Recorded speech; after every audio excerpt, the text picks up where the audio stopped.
El equipo está conformado por Aguilar Aranda Isis Angeli, García García Citlali Itzel, Moreno Guzmán Sofía Alejandra, Pantoja Sosa Jorge Antonio y Quintero Carrasco Joseph Iván. Empecemos. El Renacimiento fue una época en la que científicos, filósofos, escritores y varios artistas formaron varios movimientos culturales y hubo una gran explosión de arte y conocimiento. Es así como llegamos al tema de hoy: literatura y teatro renacentista. Características de la literatura renacentista. Visión antropocéntrica. Una de las características de este periodo es que el hombre cambia su visión del mundo hacia una idea más antropocéntrica. Es decir, el hombre se posiciona en el medio del interés y del debate intelectual en la posición céntrica. La importancia de la naturaleza. El locus amoenus. La naturaleza comienza a adquirir importancia ya que se presenta como símbolo de la perfección. Sin embargo, los escenarios naturales que se presentan en las obras renacentistas suelen mostrarnos una naturaleza domesticada, es decir, controlada por el ser humano. Este es el espacio favorito de los poetas y autores para colocar a sus personajes, y que, aquí, puedan hablar sobre el amor. El tema del amor. Otra de las características es el amor. Se convierte en uno de los temas favoritos de los autores del periodo renacentista. De hecho, es uno de los temas más recurrentes que encontramos en dichas creaciones, y por lo general, suele aparecer envuelto en melancolía, tristeza y dolor. El amor imposible, un amor platónico. Las penas vividas por un desamor o la imposibilidad del amor es la manera en la que se suele tratar este tema. Abunda en varias obras renacentistas. Otros temas principales de la literatura renacentista. Además del amor, en las obras del Renacimiento podemos encontrarnos con otros dos temas que suelen estar muy presentes en los textos: la naturaleza y la mitología. La naturaleza se concibe como un espacio que invita a la reflexión y al pensamiento, un lugar casi divino en el que el poeta puede abrir su corazón. Los temas mitológicos también recuperan una posición muy destacada en los escritos de la época. La mujer ideal del Renacimiento. El Renacimiento nos presenta a una mujer que tiene unos rasgos concretos que hacen que sea ideal. Por norma general, esta mujer suele presentarse de la siguiente manera: ojos de color claro, cabello rubio, piel blanca. Este es el prototipo de la mujer amada del Renacimiento, a la que muchos autores y poetas cantan sus versos y lloran por su desdichado amor. Aparición de la poesía lírica. Uno de los elementos más destacables de la época del Renacimiento en la literatura es la aparición de una nueva manera de expresarse que no había existido antes: la poesía lírica. Se trata de un tipo de composición que muestra una sensibilidad extrema, donde se habla del amor y de los sentimientos del poeta, un género que usa el soneto para expresarse. Expresión clara y sencilla. El poeta habla de sí mismo, de sus emociones, de sus pensamientos y de sus sentimientos.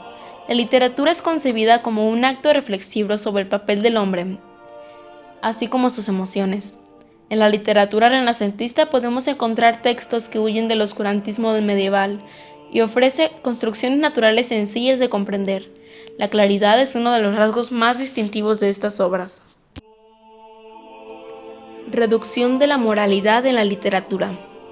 A diferencia de la producción literaria de la Edad Media, durante el Renacimiento se reduce la presencia de la moral en los escritos.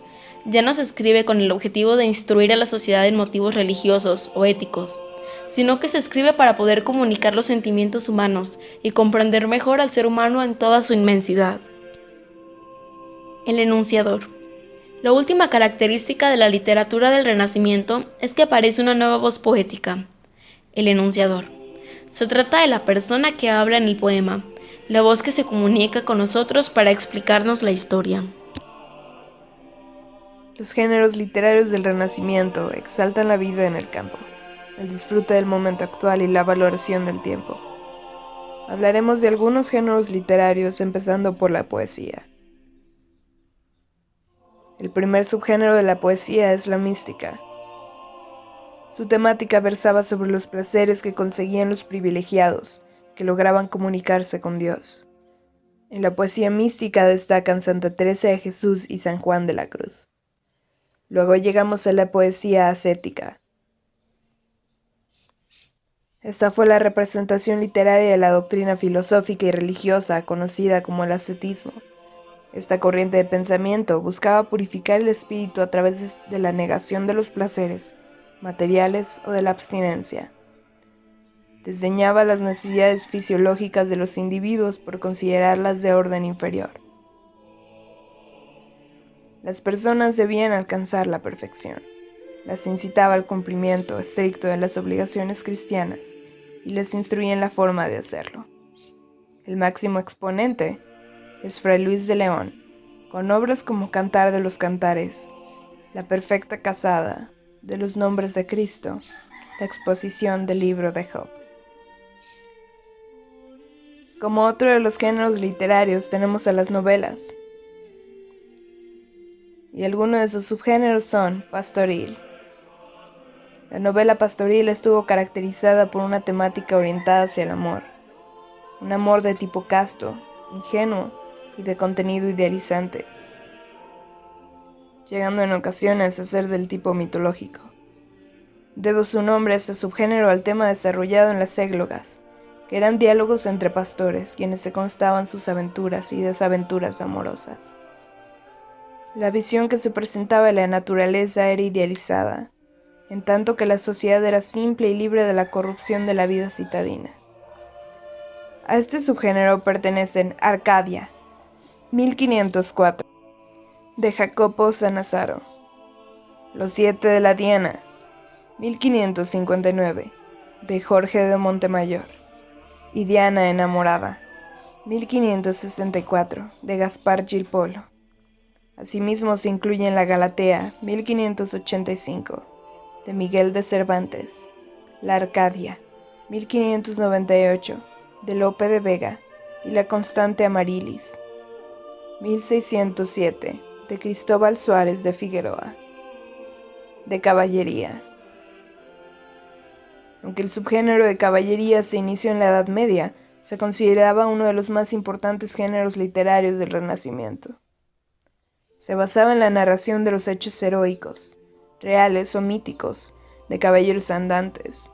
Estos representaban el idealismo amoroso y del comportamiento heroico que caracterizaban a la sociedad de esa época. Dentro de la producción de este subgénero se pueden destacar Baladro del sabio Merlín con sus profecías, 1498, de Juan de Burgos. Los 4 libros del virtuoso caballero Amadís de Gaula, 1508, de Jorge Cossi. Y Tristan de Leonis, de Juan de Burgos, 1501. De igual manera son piezas representativas de este periodo Palmerín de Oliva, 1511, de Francisco Vázquez. Libro del esforzado caballero Arderique, 1517, de autoría anónima. Y Don Quijote, 1605, obra maestra de Miguel de Cervantes y Saavedra. Sentimental. La novela sentimental fue otro de los subgéneros importantes dentro de los géneros literarios del Renacimiento. Esta se decanta por los sentimientos amorosos, dejando de lado las proezas caballerescas. En este caso, el amor que se relata es del tipo cortés, epistolar, sincero y noble. El compendio de obras de este subgénero comprende Siervo libre de amor, 1440, de Juan Rodríguez del Padrón, Sátira de felice e infelice vida, 1453, de Pedro de Portugal, y Tratado de Amores de Arnalte y Lucenda, 1491, de Diego de San Pedro. Bizantina. La novela bizantina imita un género narrativo griego. En su temática se pueden conocer extraordinarias aventuras de jóvenes protagonistas enamorados y separados a las fuerzas que viajan por países extraños, que luego se encuentran. Los héroes de las tramas son legendarios, el ambiente exótico y la redacción culta y exquisita. Se pueden mencionar en este grupo Historia de los amores de Clareo y Floricea, 1552, de Alfonso Núñez de Reynoso y Selva de Aventuras, 1565, de Jerónimo de Contreras. De igual modo resaltan El peregrino en su patria, 1604, de Lope de Vega, Los trabajos de Persiles y Sigismunda, 1617, de Miguel de Cervantes, e Historia de las fortunas de Semprilis y Genorodano, 1629, de Juan Enrique de Zúñiga. Morisca.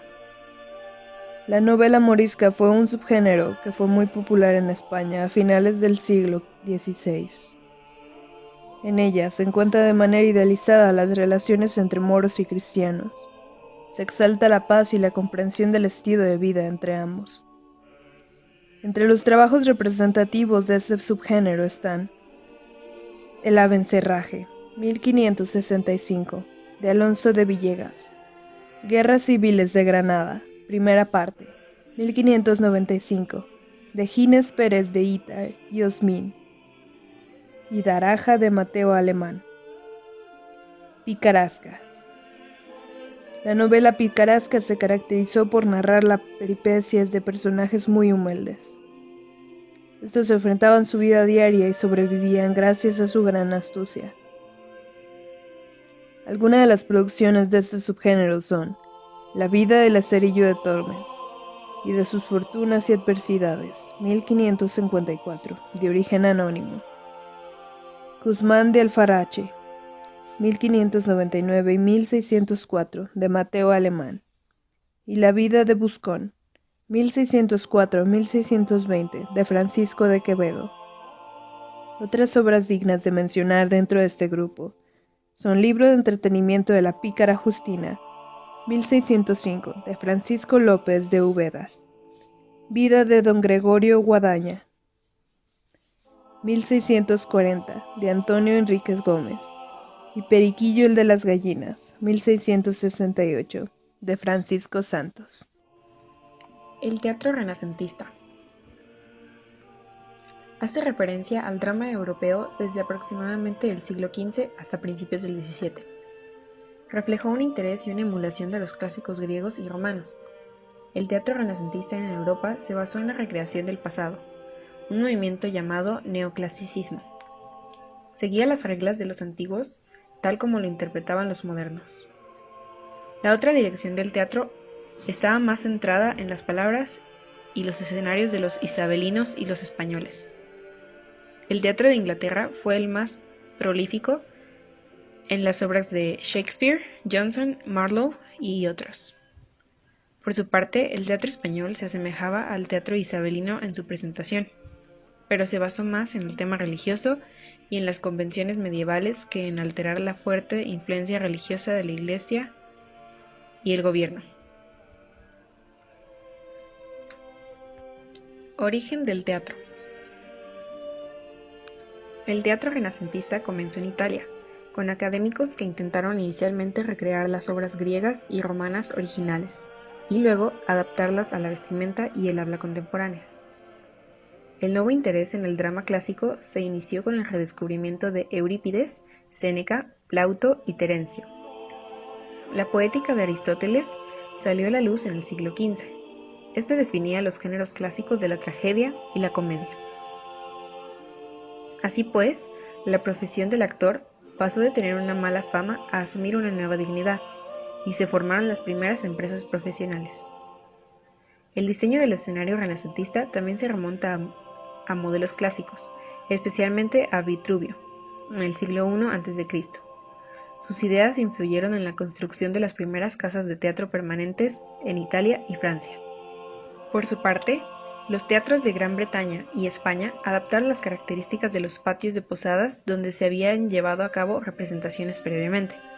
Las ideas grecorromanas influyeron en la arquitectura de los teatros italianos. Se incorporaron dispositivos clásicos como el periactoi, una construcción prismática giratoria para el rápido cambio de escenario.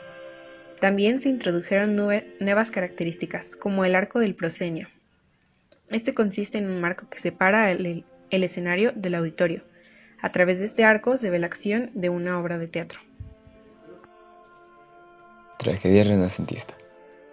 En el campo de la tragedia, la principal influencia sobre los escritores del Renacimiento fue el trabajo de Séneca. Ya en 1315, Albertino Musato escribió una tragedia latina, de nombre Eserinis. La primera tragedia importante del Renacimiento fue la Sofonisba de Giangiorno Tricino, escrita en 1515. En el teatro renacentista, las solemnes escenas de tragedia a menudo se entremezclaban con interludios, cantos y bailes tomados de las obras satíricas grecorromanas. Estos interludios finalmente se convirtieron en la máscara en Inglaterra, la ópera en Italia y el ballet en Francia. Comedia.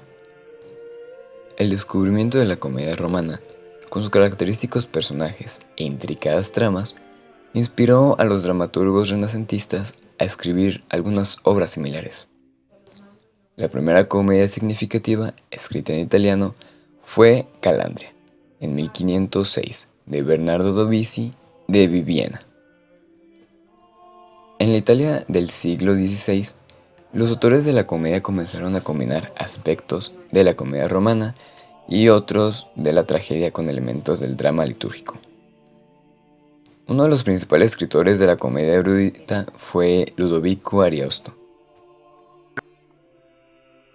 Características.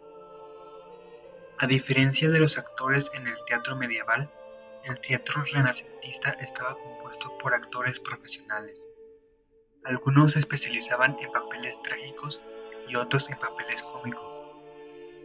Como no eran miembros de un gremio, se colocaron bajo el patrocinio de la realeza. De este modo eran considerados siervos y, por lo tanto, se les permitía actuar. Todos eran hombres. Los más jóvenes desempeñaban los roles femeninos. Estos usaban ciertos gestos dramáticos de manera consistente para significar emociones específicas de la audiencia. Consistía en un teatro íntimo, ya que el autor no estaba a más de 12 metros de su audiencia, y era unificado, en tanto que permitía la asistencia de todas las clases sociales. Al principio, los teatros se representaban en tabernas con mesas puestas juntas como escenario. Más tarde se construyeron 3 pisos de altura, alrededor de un espacio abierto en el centro. A menudo, los dramaturgos escribían obras de teatro para una compañía en particular. Leían las obras a los actores y estos daban sus opiniones. Por lo tanto, las obras de teatro solían ser empresas conjuntas entre escritor y actor. Las interpretaciones de una obra eran muy frecuentes. Con el paso del tiempo, esta frecuencia disminuye. Al cabo de aproximadamente 1 año y medio, la obra dejó de ser interpretada. Obras representativas. Las obras más representativas del teatro renacentista pertenecen al dramaturgo inglés William Shakespeare. Entre sus producciones más famosas están Sueño de una noche de verano, 1596. El mercader de Venecia, 1596 a 1597. Romeo y Julieta, 1595-1596. Hamlet, 1600-1601. Macbeth, 1606. Por su parte, algunas de las obras de teatro de Christopher Marlowe son Tamerlán el Grande, 1587-1588. Doctor Fausto, 1588-1589. Del dramaturgo Ben Jonson destacan las siguientes obras: Cada hombre fuera de su humor, 1598. Las fiestas de Cintia, 1600. El poetastro, 1601. Eso ha sido todo por hoy. Agradecemos su tiempo y esperamos que este documental les haya sido de apoyo. En caso de alguna duda, no duden en contactarnos. Hasta la próxima.